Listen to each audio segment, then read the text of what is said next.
Meditation start now.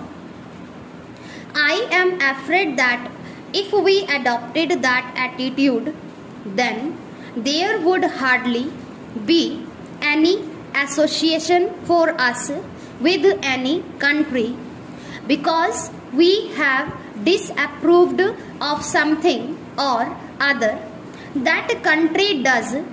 Sometimes it is so happens that the difference is so great that either you cut off relations with that country or there is a conflict. Some years ago, the United Nations General Assembly decided to recommend to its members states to withdraw diplomatic representatives from Spain because Spain was supposed to be a fascist country. I am not going into the merits of the question. Something that question comes up in that way. The question has come up again and they have reversed that decision and left it to each member states to do as it likes. Take any great country or a small country and see what this means. You do not agree with everything that Soviet Union does. Therefore, why should you have a representation there, or why should you have a treaty of alliance in regard to commercial or trade matters with it? You may not agree with some policies of the United States of America. Therefore, you cannot have a treaty with them. That is not the way nations carry on their foreign policy or any policy.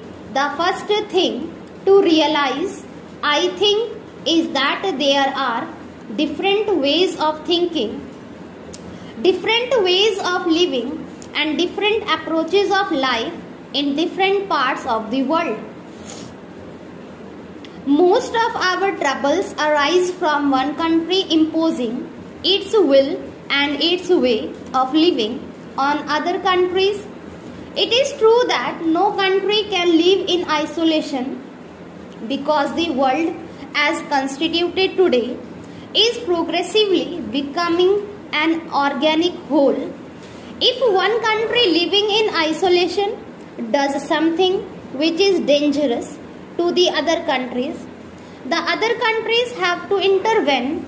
To give a rather obvious example, in one country allowed itself to become the breeding ground of all kinds of dangerous disease, the world would have to come in and clear it up because it could not afford to allow disease to spread all over the world. The only safe principle to follow is that subject to certain limitations, each country should be allowed to live its own life in its own way. There are at present several ideologies in the world and major conflicts flow from these ideologies, which we will consider later. We join the Commonwealth obviously because we think it is beneficial to us and to certain causes in the world that we wish to advance. The other countries of the Commonwealth want us to remain there because they think it is beneficial to them. It is mutually understood that it is to the advantage of the nations in the Commonwealth, and therefore they join at the same time. It is made perfectly clear that each country is completely free to go its own way. It may be that they may sometimes go so far as to break away from the Commonwealth. In the world today, where there are so many disruptive forces at work, where we are often on the verge of war, I think it is not a safe thing to encourage the breaking up of any association. That one has break up the evil part of it, break up anything that may come in way of your growth, because nobody agrees to anything which comes in the way of a nation's growth. Otherwise, apart from breaking the evil parts of the association, it is better to keep going a cooperative association which may do good in this world than to break it. Now this declaration that is placed before you is not a new move, and yet it is a complete reorientation of something that has existed in an entirely different way.